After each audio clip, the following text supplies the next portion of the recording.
Trivariate Research CEO Adam Parker's here at Post 9. Has been listening into our conversation. AP, good to see you. Good job, guys. Good job. Are you Thanks for the review. Yeah. Are you on the lookout for brown shoots, as Kramer put it this morning? Is that what he called it? Yeah.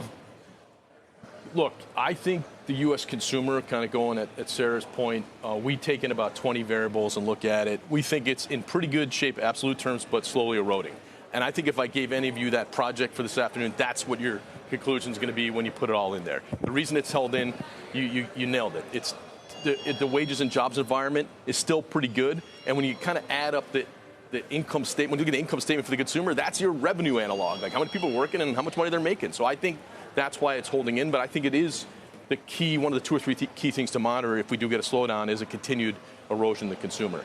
But I remain optimistic, to be honest with you. I think the risk reward is still skewed to the positive because where you ended that conversation is the input costs aren't a problem, and that means gross margins go up for the average company. And so why do I keep liking stocks? Because financial conditions are easy and gross margins are going up. We can complicate it all we want with 97 other things, but stocks go up when those two things are in place.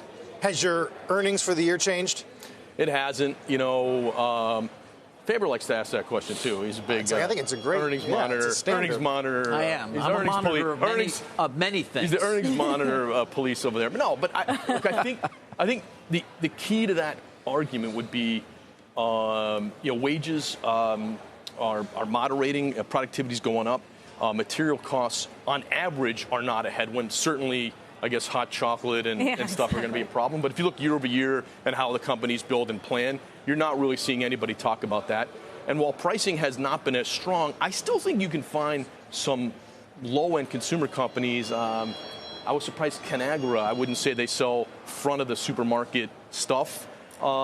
Maybe like Slim Jims, I don't want to make, but they're still having a little bit of pricing on down volume. So it's not like pricing's collapsing. It's just not at the huge rates it was, kind of middle of the. But even Conagra said they're seeing trade down from fresh to frozen. Yes. A little bit of switch, a little bit of that, and I think the high end. I don't know about the art market. That's the first nugget I've heard on that. That's why you listen to this network. I don't traffic in that, so I'll call it the ultra high. I'm sorry, things haven't gone as well for you as they should be. I don't think it's a great investment. I focus on other stuff, man. Champagne also sales were down at LVMH. Yeah, right. See, thank you. Again, I'm not like I know. So you're not drinking champagne. I'm not really looking at art drinking champagne. I might run into Carl buying a bagel on the Upper East Side or something. That's about as posh as we get.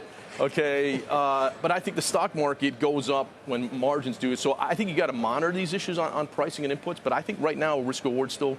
All right, when's the stock market going to start to go up again then, based on your view? Because obviously we've been coming down as a result of yields going higher, and what's going to change the momentum? For like 4 days out of the last 1,000, yeah. Okay, I'm kidding, but it's like percentage points. No, I get it, but I'm just saying.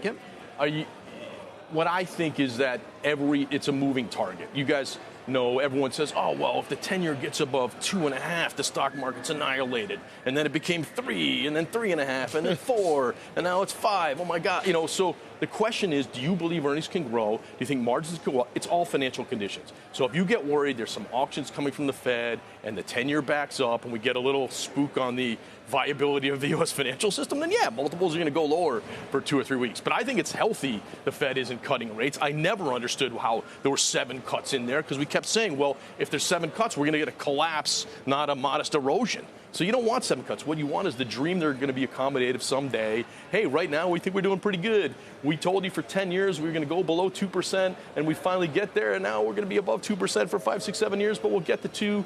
Don't worry. That seems like a bullish message to me, as long as you believe that. As we get to extreme ends above or below that, we might freak out and get a couple weeks here or there. But I think earnings are going to be okay. We made it through what I would call pre-release season without any, sort of stomach punches. You guys have been doing this long enough to know that you hate it when some bellwether industrial comes in and guys down massively the first week of, April. We haven't seen that. So I think earnings are okay. Economy's okay. Financial conditions easy. Margins going up. That's like the bulk. That's the dream.